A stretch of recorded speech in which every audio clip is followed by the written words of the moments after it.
Shalom Bapak Ibu yang terkasih di dalam Tuhan. Salam jumpa lagi. Salam sejahtera. Haleluya.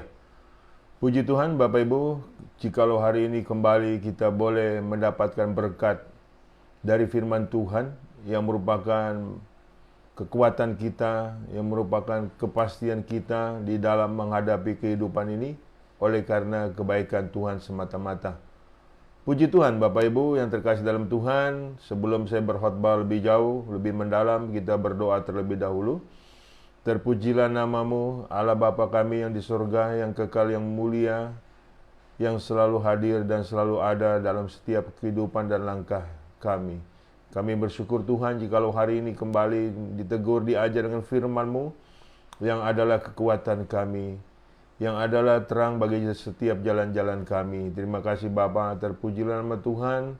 Berkati pemberitaan firman-Mu ini, Roh Kudus mengurapi setiap kami.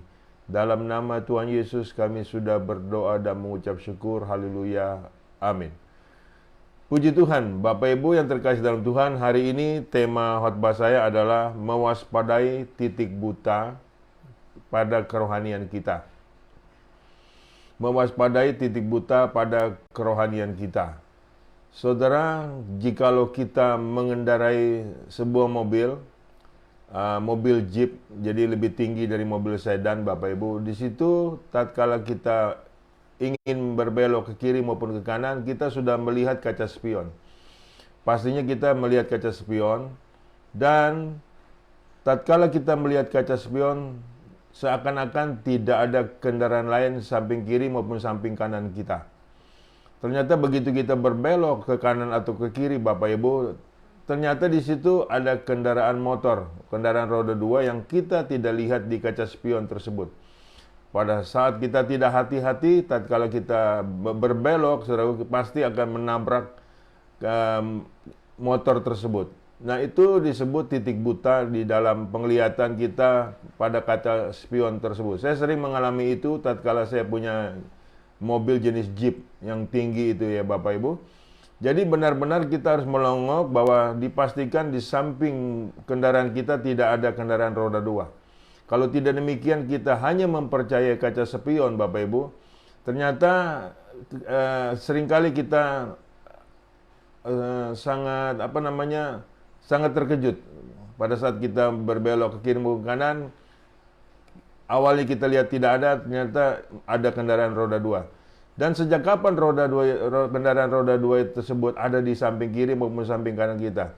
Sebetulnya dia sudah ada sejak semula, cuman kita tidak lihat. Itulah titik buta penglihatan kita terhadap kaca spion. Nah, kalau kita tarik pelajaran dari sisi rohani kita, titik buta kerohanian kita sangat banyak sekali Bapak Ibu.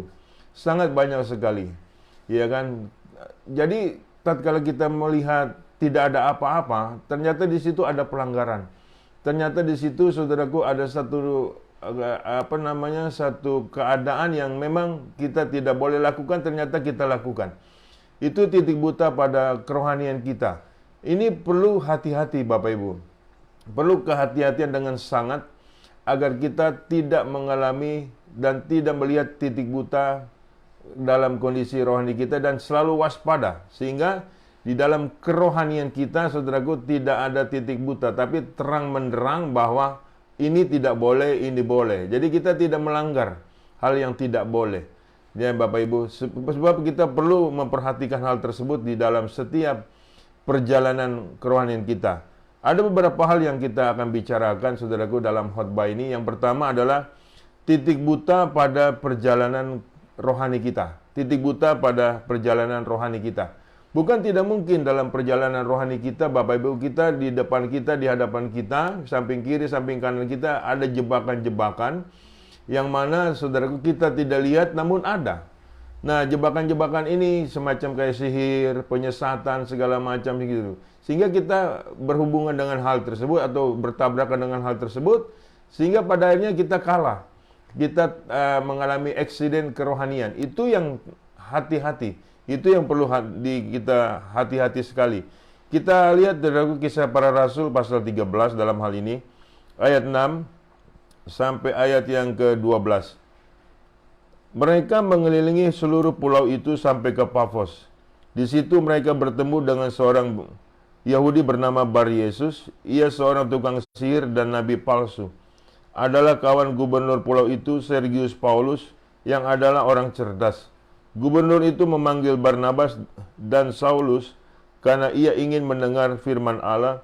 Tetapi Elimas, demikianlah namanya dalam bahasa Yunani, tukang sihir itu, menghalang-halangi mereka dan berusaha membelokkan gubernur itu dari imannya. Tetapi Saulus, juga disebut Paulus, yang penuh dengan Roh Kudus, menatap dia dan berkata, "Hai anak iblis, engkau penuh dengan rupa-rupa tipu muslihat dan kejahatan. Engkau musuh segala kebenaran. Tidakkah engkau akan berhenti membelokkan jalan Tuhan yang lurus itu? Sekarang lihatlah, mata tangan Tuhan datang menimpa engkau dan engkau menjadi buta. Beberapa hari lamanya engkau tidak dapat melihat matahari." Dan seketika itu juga orang itu merasa diliputi kabut dan gelap, dan sambil meraba-raba ia harus mencari orang untuk menuntun dia. Melihat apa yang telah terjadi itu, percayalah gubernur itu, ia takjub oleh ajaran Tuhan.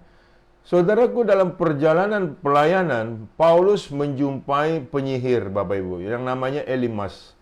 Dan si penyihir ini, saudaraku, ingin mempengaruhi iman Sergius Paulus tersebut, saudaraku, untuk dibelokkan, untuk dipengaruhi supaya tidak mengerti akan kebenaran, tidak tahu akan kebenaran, dan tidak paham akan kebenaran. Itu titik buta yang dilakukan oleh penyihir, yang dilakukan oleh yang jahat, saudaraku, kepada orang-orang yang ingin untuk menerima kebenaran dari Tuhan.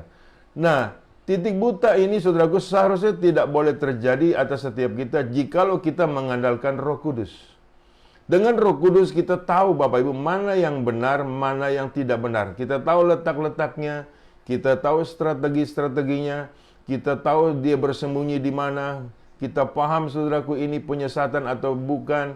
Nah, dengan kondisi mengandalkan Roh Kudus, saudaraku, titik buta kita niscaya akan terang menderang.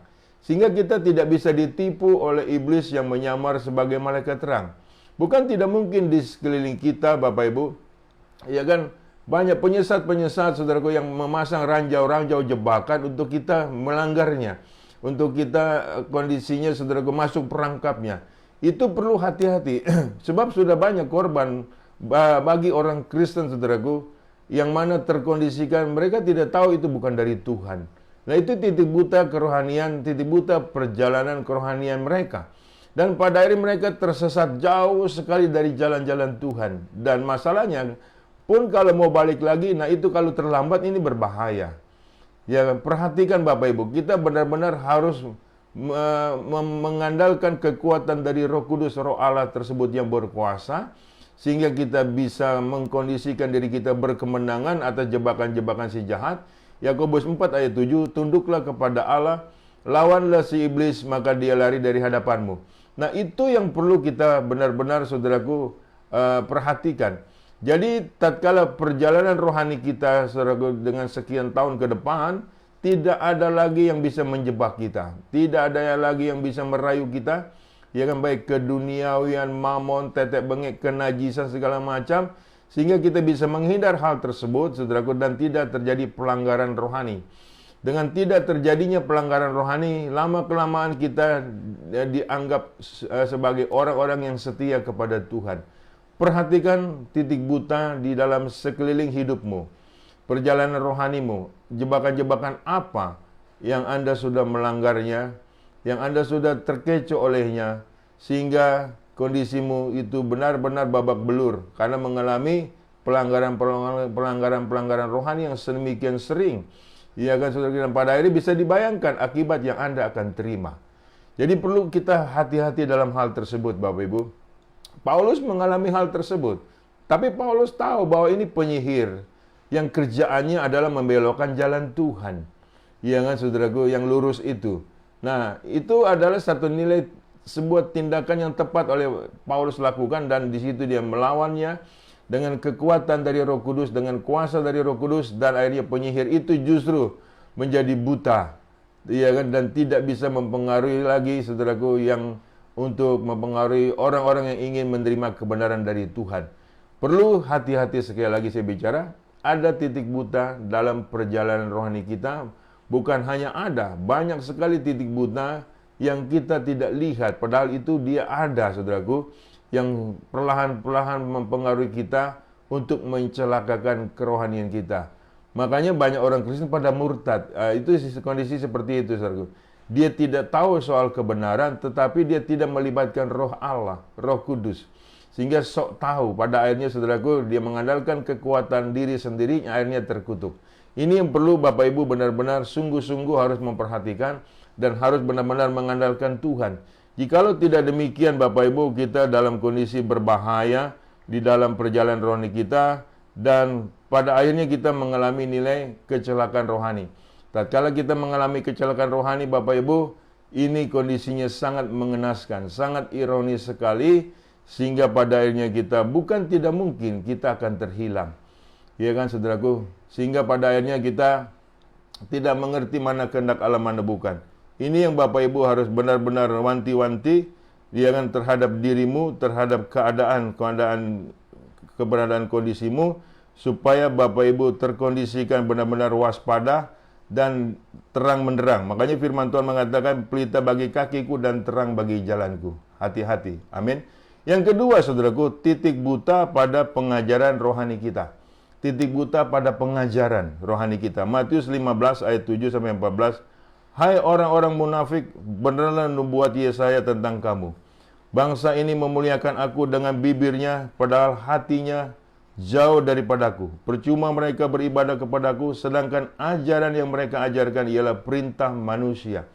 Lalu Yesus memanggil orang banyak dan berkata kepada mereka, dengar dan camkanlah, bukan yang masuk ke dalam mulut yang menajiskan orang, melainkan yang keluar dari mulut itulah yang menajiskan orang. Maka datanglah murid-muridnya dan bertanya kepadanya, engkau tahu bahwa perkataanmu itu telah menjadi batu sandungan bagi orang-orang Farisi. Jawab Yesus, setiap tanaman yang tidak ditanam oleh Bapakku yang di sorga akan dicabut dengan akar-akarnya. Biarkanlah mereka orang buta yang menuntun orang buta. Jika orang buta menuntun orang buta, pasti keduanya jatuh ke dalam lubang. Yang kedua, saudaraku, titik buta pada pengajaran. Nah, seringkali kita seakan-akan pengajaran itu benar. Seakan-akan pengajaran itu, saudaraku, kondisinya adalah setia kepada Tuhan Yesus. Tetapi nyatanya itu bukan. Itu adalah satu nilai kejahatan, penyesatan yang kita terima. Itu berbahaya sekali Bapak Ibu. Jadi perhatikan dengan nilai ibadahmu. Mulut memuji Tuhan, tapi hati jauh daripada Tuhan. Nah, itu banyak tidak diketahui, namun ada oleh orang-orang Kristen, saudaraku. Sehingga pada akhirnya mereka bukan beribadah kepada Tuhan. Ibadah mereka itu adalah mempermuliakan manusia. Terkutuklah orang mengandalkan manusia, mengandalkan diri sendiri dan hatinya jauh daripada Tuhan. Makanya perlu dalam hal ini kita kehati-hatian. Pengajaran apa yang kita terima, yang kita lakukan, yang kita masuk mempercayainya. Dan jikalau pengajaran ini adalah dari penyesatan, alangkah celakanya. Ya kan, makanya akan terjadi eksiden kerohanian kita. Ini titik buta dalam kondisi pengajaran. Makanya saudaraku, kita jangan asal masuk ke persekutuan. Ya kan, saudaraku, banyak penyesat-penyesat di sekeliling kita. Ya kan, mereka menyamar seperti domba padahal serigala. Ini Bapak Ibu, banyak sekali orang Kristen, saudaraku, yang tulus-tulus kejebak dalam hal ini. Sehingga tidak untuk mengerahkan mata rohani mereka dengan sungguh-sungguh, sehingga mereka asal tubruk, mereka asal masuk, mereka asal percaya. Ternyata saudaraku itu adalah nilai kebutaan dalam pengajaran. Dan akhirnya saudaraku justru sangat bertolak belakang dengan ajaran dari Kristus Yesus yang adalah kebenaran yang mutlak. Ini penting untuk kita menyadari. Apalagi masuk melalui nilai-nilai kompromi. Dia kan tidak mau dikatakan fanatik, tidak mau dikatakan itu keras dalam hal kekristenan, saudaraku. Bukan kita harus kompromi, saudaraku. Banyak orang Kristen warnanya tidak jelas. Gitu, nilai remang-remang, nilai kebutaan yang mereka alami. Sehingga mereka itu serba kompromi dan bisa saja mereka mengatakan semua agama baik. Nah, ini menjadi kacau Bapak Ibu. Itu titik buta yang tidak terlihat namun ada. di dalam setiap pengajaran-pengajaran di sekeliling kita. Makanya benar-benar harus kita koreksi ulang dalam setiap pengajaran yang kita terima. Ya kan, kalau kita abai akan tersebut, kita saudaraku mempunyai titik buta yang sangat banyak sekali dalam pengajaran-pengajaran. Sebab di sekeliling kita banyak nabi-nabi palsu, Bapak Ibu. Iya kan, padahal mereka adalah musang berbulu domba. Itu berbahaya, saudara. Mereka itu adalah makhluk-makhluk keji dan sadis yang untuk membinasakan setiap yang percaya kepadanya. Ya kan, sehingga pada ini kita keluar dari jalur Tuhan, dan pada ini kita menyimpang dari jalan Tuhan dan pikirkan saja akibatnya. Itu yang Bapak Ibu harus benar-benar terkondisikan, mengetahui, melihat dengan jeli, dengan jelas, dengan terang menderang mana pengajaran yang benar, mana pengajaran yang tidak benar. Ya kan, makanya setiap kita, engkau senang mendengar khotbah yang apa, yang bagaimana, itulah nilai tingkat rohanimu. Ya kan, perlu perhatikan baik-baik dalam pengajaran ini, mengingat banyak penyesat-penyesat yang mengajarkan seolah-olah benar, tetapi itu adalah mendatangkan kebinasaan. Seolah-olah itu jalan lurus, ujung-ujungnya adalah maut. Perlu Bapak Ibu hati-hati dalam setiap mengaksep, ya kan, hal-hal yang dalam pengajaran. Jangan sampai terlihat dalam titik butamu, engkau tidak tahu. Engkau benar-benar harus tahu dalam hal ini, harus mengerti, harus memahami, sehingga pada akhirnya engkau tidak dijebak oleh si jahat, oleh penyesat tersebut. Yang ketiga, titik buta pada pengetahuan rohani kita. Kejadian 2 ayat 16. Lalu Tuhan Allah memberi perintah ini kepada manusia, semua pohon dalam taman ini boleh kau makan buahnya dengan bebas. Tetapi pohon pengetahuan tentang yang baik dan yang jahat itu, janganlah kau makan buahnya, sebab pada hari engkau memakannya, pastilah engkau mati. Ini hal yang diterima oleh Adam Hawa, yang memakan buah dari pohon pengetahuan yang baik dan yang jahat. Saudaraku, kenapa Tuhan tidak mengizinkan Adam Hawa memakan buah itu? Jikalau memakan buah itu, mereka akan mati. Ya pasti ada maksudnya, tetapi Adam Hawa buta terhadap pengertian tersebut, sehingga dimakanlah pengetahuan yang baik dan yang jahat, sehingga benar-benar mendapat hukuman dan terputus dari Tuhan, saudaraku. Yang tadinya hubungan dengan Tuhan baik, sehingga mengalami nilai kebutaan di dalam hubungan dengan Tuhan. Nah, mengapa demikian? Pohon pengetahuan yang baik dan yang jahat sangat mencelakakan manusia. Seperti sekarang kita masih ada pengaruh dari hal buah tersebut. Saudara, banyak orang Kristen tahu mana yang baik, tahu mana yang jahat. Iya kan, itu pengetahuan. Tetapi kecenderungan yang dilakukan adalah yang jahat. Mengapa demikian? Karena ini ada kedagingan. Ya kan, ada hawa nafsu. Pasti Anda tinggal hitung saja persentase yang ada dalam kehidupan ini, perbuatan baik seberapa banyak, perbuatan jahat seberapa banyak. Bisa dipastikan yang jahatlah yang banyak kita lakukan. Ini pengetahuan yang membutakan setiap umat Tuhan, yang kalau kita tidak benar-benar jeli, tidak benar-benar kita melihat hal ini adalah titik buta dalam pengetahuan kita. Kita perlu benar-benar harus hati-hati. Makanya di Yakobus 4 ayat 17, jika engkau tahu berbuat baik, engkau tidak lakukan, engkau berdosa. Makanya saudaraku, seringkali yang seperti pertanyaan yang sangat sederhana. Hidup kudus itu baik atau jahat? Kalau kita bilang baik, kenapa banyak orang hidup dalam kenajisan? Mengampuni itu baik atau jahat? Kalau kita bilang baik, kenapa orang Kristen banyak yang dendam? Nah, itu membuktikan pengetahuanmu telah dibutakan oleh kondisi hawa nafsumu, oleh kondisi egoismemu, oleh kondisi mau menang sendiri, oleh kondisi nilai-nilai kejahatan. Makanya Tuhan melarang Adam Hawa memakan buah itu. Eksesnya sampai sekarang ada, Bapak Ibu. Iya kan? Terbukti kok. Banyak orang Kristen, saudaraku, dia tahu berbuat baik malah tidak dilakukan. Kemudian yang dilakukan malah perbuatan yang jahat, yang najis, yang mendukakan hati Tuhan. Nah, dalam pengetahuan ini, jikalau kita mengalami titik buta, saudara, itu berbahaya. Pengetahuan kita sudah dikuasai oleh si jahat, yang berkehendak untuk kita melawan firman Allah, melawan Tuhan. Nah, ini perlu kita waspada, saudaraku. Sehingga pada akhirnya kita bisa tahu mana yang dari Tuhan, mana yang bukan. Ya kan, di dalam Roma 12 ayat 1, persembahkanlah tubuhmu sebagai persembahan yang hidup, yang kudus, yang berkenan kepada Tuhan. Itu ibadahmu yang sejati. Ya kan, engkau bisa membedakan mana yang dari Allah yang sempurna adanya. Makanya saudaraku, untuk kembali kita dalam kondisi seperti Adam Hawa sebelum jatuh dalam dosa, Tuhan sudah berbuat itu melalui korban darahnya. Sekarang kita ada dalam kasih karunia. Sekarang kita ada dalam anugerah Tuhan. Sudah barang tentu tidak boleh lagi yang jahat kita lakukan, tetapi yang baiklah kita lakukan. Ingat baik, jangan sampai ada titik buta dalam kondisi tersebut. Jikalau pengetahuanmu ada titik buta tersebut, saudaraku, Anda dalam keadaan kondisi sangat berakibat pada akhir hidupmu. Itu jangan sampai terjadi bagi setiap kita. Jikalau itu sampai terjadi bagi setiap kita, saudaraku, berbahaya. Mulai saat ini, yang baik terus kita lakukan. Yang jahat kita tidak boleh lakukan. Pokoknya yang diajar Tuhan Yesus adalah yang baik, yang benar, kita lakukan. Disuruh mengampuni, kita mengampuni. Disuruh hidup kudus, kita hidup kudus. Disuruh hidup benar, kita hidup benar. Amin. Apa susahnya, saudaraku? Susah bagi orang yang mengalami pengetahuannya dalam titik buta. Itu seringkali terjadi yang dipertontonkan oleh orang-orang Kristen, saudaraku. Yang keempat, saudaraku, titik buta pada pengertian rohani kita. Titik buta pada pengertian rohani kita. Yohanes 3 ayat 1-12.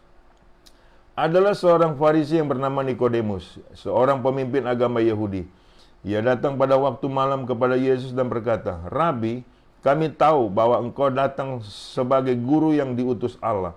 Sebab tidak ada seorang pun yang dapat mengadakan tanda-tanda yang engkau adakan itu jika Allah tidak menyertainya." Yesus menjawab katanya, "Aku berkata kepadamu, sesungguhnya jika seorang tidak dilahirkan kembali, ia tidak dapat melihat kerajaan Allah." Kata Nikodemus kepadanya, "Bagaimanakah mungkin seorang dilahirkan kalau ia sudah tua? Dapatkah ia masuk kembali ke dalam rahim ibunya dan dilahirkan lagi?" Jawab Yesus, "Aku berkata kepadamu, sesungguhnya jika seorang tidak dilahirkan dari air dan roh, ia tidak dapat masuk ke dalam kerajaan Allah. Apa yang dilahirkan dari daging adalah daging, dan apa yang dilahirkan dari roh adalah roh. Janganlah engkau heran, karena aku berkata kepadamu, kamu harus dilahirkan kembali. Angin bertiup kemana ia mau, dan engkau mendengar bunyinya, tetapi engkau tidak tahu dari mana ia datang atau kemana ia pergi. Demikianlah halnya dengan tiap-tiap orang yang lahir dari roh." Nikodemus menjawab katanya, "Bagaimana mungkin hal itu terjadi?"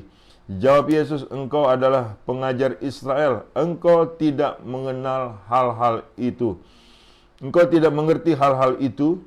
Aku berkata kepadamu, sesungguhnya kami berkata-kata tentang apa yang kami ketahui dan kami bersaksi tentang apa yang kami lihat. Tetapi kamu tidak menerima kesaksian kami. Kamu tidak percaya bahwa waktu aku berkata-kata dengan kamu tentang hal-hal duniawi, bagaimana kamu akan percaya kalau aku berkata-kata dengan kamu tentang hal-hal surgawi?" Saudaraku, ini mengalami titik buta kerohanian, pengertian kerohanian si Nikodemus ini. Nikodemus itu ahli agama. Ternyata ahli agama sekalipun, pengertiannya dangkal. Pengertiannya buta soal kebenaran. Makanya saudaraku, agama tidak menyelamatkan. Kekristenan bukan agama. Ingat baik itu. Ingat, jangan sampai di dalam pengertian kita soal Kristus Yesus mengalami titik buta. Ya kan saudaraku, ada nilai ketidaktahuan tetapi kita tidak tahu. Dan akhirnya kita tabrak saudaraku, dan akhirnya terjadi kecelakaan rohani kita. Nikodemus saudaraku bukan orang sembarangan. Dia ahli agama, pemuka bangsa Israel secara agamawi. Tetapi dengan omongan Kristus, dia tidak percaya dengan soal kelahiran kembali dari air dan roh. Nah, dengan demikian Bapak Ibu, sehingga pada akhirnya Nikodemus merasa bingung, merasa heran. Ya kan saudaraku, dalam hal itu. Itu titik buta dari Nikodemus soal nilai kerohaniannya. Makanya saudaraku, jikalau kita percaya ada kelahiran baru, itu kita sudah mendapatkan satu nilai penglihatan yang sangat luar biasa. Ya kan, saudaraku, melalui baptisan, melalui pertobatan, saudaraku. Sehingga sebetulnya kekristenan itu bukannya satu nilai agama.